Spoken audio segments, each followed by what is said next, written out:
This is my fight breakdown for Junto Nakatani versus Vincent Astrolabio. I think it's gonna be a very good fight. I think Astrolabio is gonna be a good fight for Nakatani at this time, just because this is a guy who can jab. He has great movement. He can cut off the ring very well. He doesn't really hang over his front foot. Has good balance. And with a guy like Nakatani, he's gonna need everything like that. His jab is gonna keep him in a fight for a long time in this fight. He's gonna have an edge as far as the punch selection he has. I think he does a great job with his left hook upstairs and his right hand to the body. He has a lot of power. His power is underrated. I feel like he can do a lot of damage with his power. And also, when you're facing a guy like Nakatani, Nakatani is a very good counter puncher, but he also can be aggressive. He usually likes to set up guys. He has the speed and power to do a lot of different things, but he can definitely rough people up in this fight.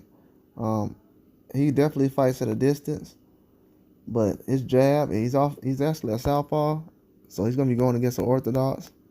So Nakatani is gonna be definitely having an edge in this fight as far as just the experience of facing certain orthodox fighters.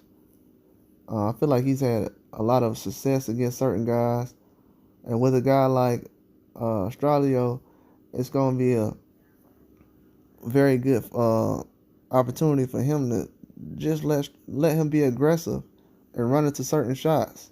Nakatani don't have to chase and everything like that. He usually has that jab out there where he taps. He has a touch jab, and he'll usually look for that overhand left.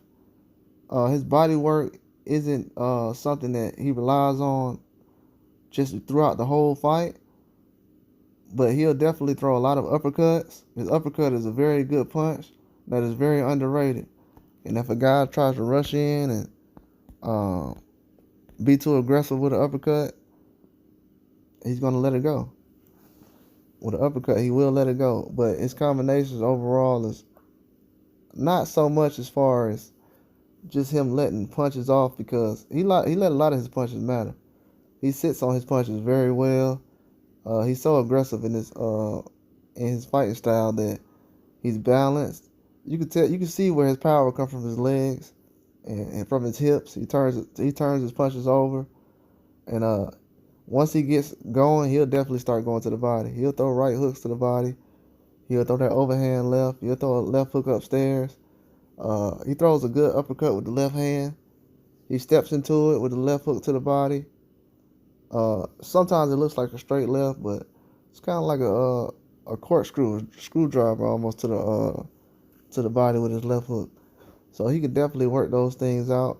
But with Astrolabio, he's a guy that can jab well. If he can jab, keep the distance between him and Nakatani.